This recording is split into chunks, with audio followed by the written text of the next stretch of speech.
देश में हलचल बहुत है और सब अपने विचारों का आदान प्रदान कर रहे हैं। कोई अभिजीत पे क्लेम कर रहा है तो कोई सोनम सर पे क्लेम कर रहा है।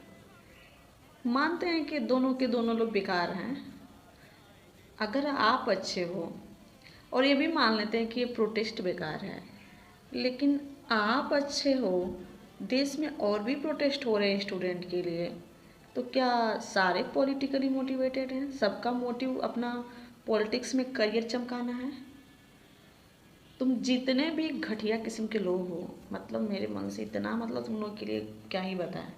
कुछ अपने विचार साझा कर रहे हैं, भले बुरे छात्रों को आगे करके अभिजीत बच गया, उनको लाठी खिला दिया, बेचारे निर्दोष छात्र पिटा गए।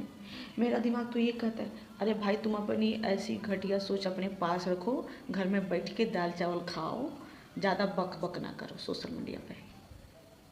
तुमको इतना बक बक कर, तुम्हारी बक बक को हम तब सुनेंगे जब तुम कहीं गलत का विरोध किए होगे और किसी के हक के लिए लड़े होगे, तब हम तुम्हारे बक बक को सुन सकते हैं, अदरवाइज नहीं। सपोर्ट नहीं कर सकते तो अपनी बक बक अपने पास रखो। मान लेते हैं कि विपक्ष के लोग आके साथ दे रहे हैं, वो विपक्ष के नेता हैं, मोदी जी पे तो तुम मौका ही क्यों देते हो भाई विपक्ष के लोगों को बोलने का? हाँ? तुमसे सिर्फ रेजिग्नेशन मांगा गया था, इवन जंतर मंतर पे आपको आने का टाइम तक नहीं मिला। हाँ? छात्रों से मिलने का टाइम नहीं मिला।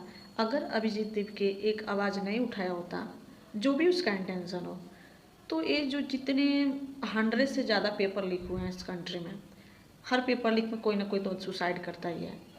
तो जितने पेरेंट्स हैं जो रो रहे हैं, उनके बच्चों को न्याय नहीं मिलता। इवन हम लोग जानते भी नहीं कि कौन सुसाइड किया है कौन नहीं, क्योंकि मीडिया तो बिकी हुई है। तो अभिजीत अगर उनकी आवाज़ बन गए, अगर युवाओं को उनके हक के लिए लड़ने का डिफिनीशन बता दिए, तो टेंशन क्यों हो रही है, जलन क्यों हो रही है? हाँ, कुछ नौजवानों को तो देख के ऐसा लग रहा है कि सोच रहे हैं कि कहाँ से चमक गया आकर, विदेश से इतने लोग इसको सपोर्ट करने वाले आ गए। क्या बकवास कर रहे हैं आप लोग? युवा इतने भी भोले भाले नहीं हैं, सब एजुकेटेड हैं और समझ रहे हैं कि क्या क्या प्रॉब्लम्स है एजुकेशन सिस्टम में। बिकॉज वो एग्ज़ाम में अपीयर होते हैं, किसी नेता के अंडर में काम नहीं करते हैं। तो जितने भी लोग रिसर्च कर रहे हो ना, अपना रिसर्च करना बंद करो और अब तुम्हारे जो घटिया थॉट हैं उसको तब रिप्रेजेंट करो जब तुम कभी देश के लिए कुछ किए हो। देश के सारे आंदोलनों को इग्नोर किया जाता है, दबाया जाता है, लेकिन अब देश के हर कोने में आंदोलन हो रहा है। गांधी जी